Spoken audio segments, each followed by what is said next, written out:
Hello everyone, hope you're all doing well, and in today's video we're going to be showcasing our first Elden version of the new bosses of Elden Ring.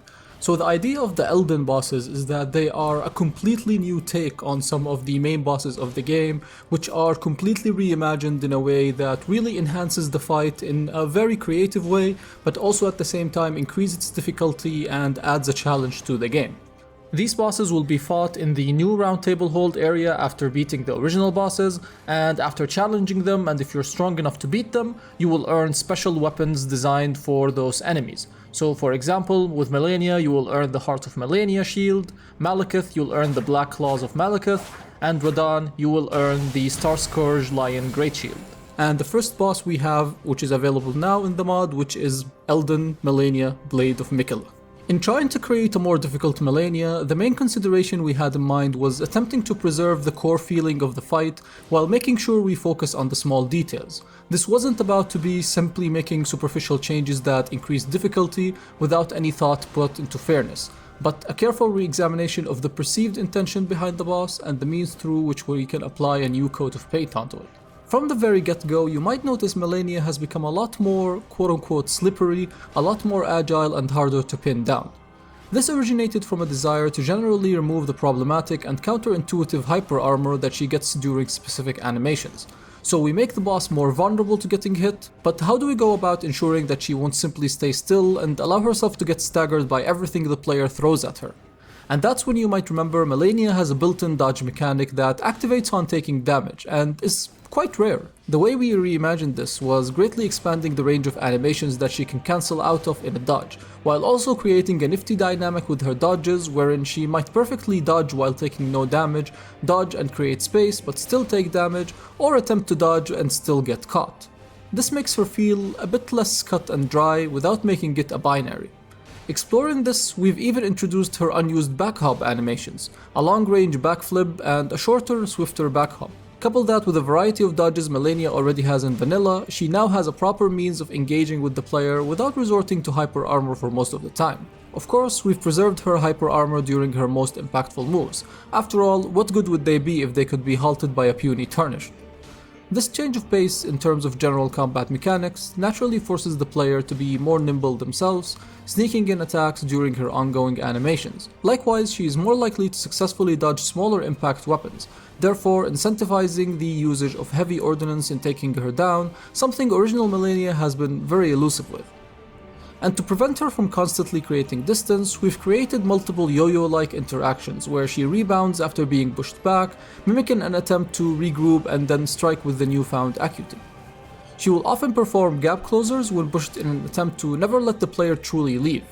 Her long-range thrust, her triple slashes, her kicks and so on have all been used to that effect in what is in our minds a seamless combat flow.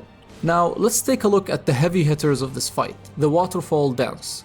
The waterfall dance has gained notoriety for how difficult and unintuitive its dodge is. However, the core aspect of the attack, 3 flurries that cover massive distance and will track the player ceaselessly, is a very potent design, and we wanted to leave that be as much as possible. Popularly, the biggest threat of waterfall dance has always been the insane levels of tracking the first flurry has, to the extent that you could not simply roll behind it, but you had to perform an unnecessarily difficult maneuver to trick its tracking for a split second.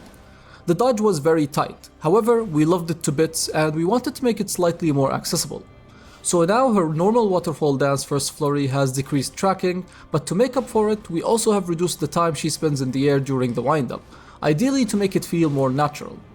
This waterfall dance can now be dodged with a single roll, and even with no roll at all as long as you perform the regular circular movement the original dodge entailed.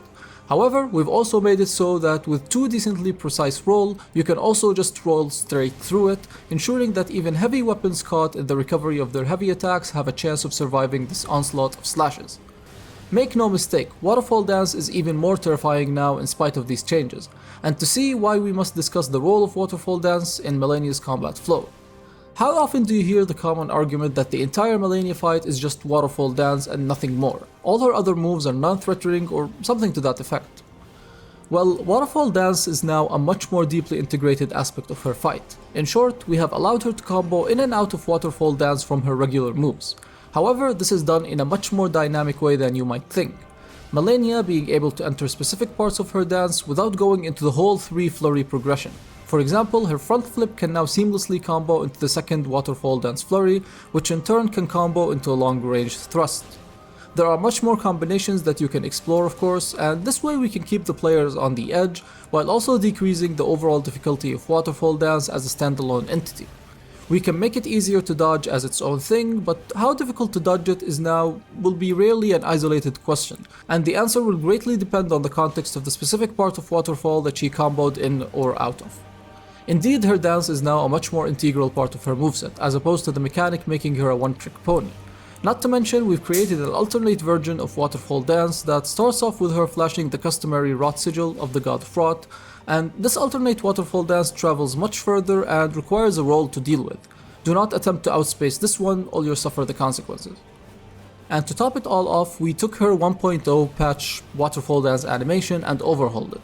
The general issues with the original animations were the lack of forward momentum she had, coupled with the impossible to roll through individual flurries and the great oppression that the move had up close. To tackle that, we decreased the length of each flurry to be more in line with the launch waterfall dance flurries, created greater delay between the consecutive flurries to flow for specific rolls, while also creating windows for roll catching the player, and most importantly increased its travel distance significantly on specific parts. So while the first flurry might jump over the player, the second and third will require 2 successive rolls, while the fourth will allow you to roll through it, with the fifth and the sixth greatly overshooting the player and hitting from behind. And we've allowed her to combo into any part of this waterfall dance out of her regular waterfall dance in a carefully crafted waterflow extravaganza that will put your reaction and forward thinking skills to the test. Yes, each individual part might be significantly easier to dodge, but the overall end product, now that's another story.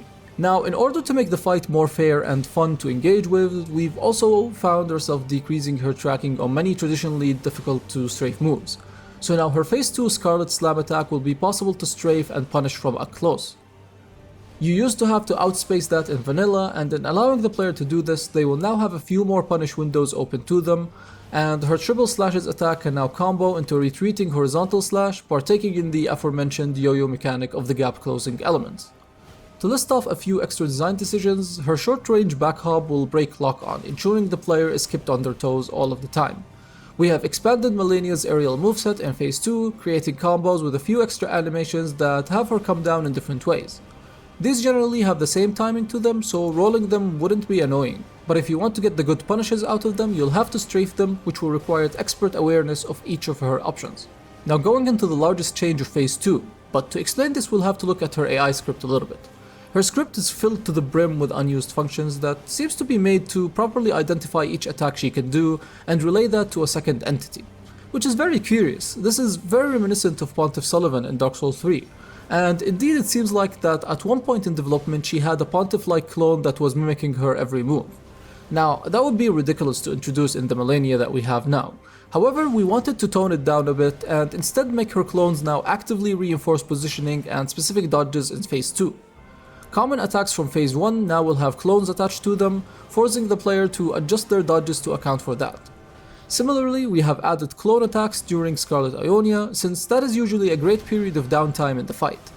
There are many more subtle differences that you must engage with in order to properly get a feel for, but this is ultimately our take on Elden Malenia, a fight meant to be a challenge even for those that love her. I would love to see gameplay and people trying to beat her, so if you do that, make sure to put them in the comments so that we can watch that. And yeah, I'm looking forward for you guys fighting her. Make sure to like and subscribe and download the mod. It's in early access right now on our Patreon. Along that with the new hub area, new bosses, new weapons, lots of great new things in the last update, so make sure you check that out. So yeah, thank you for watching and I'll be seeing you later. Bye bye.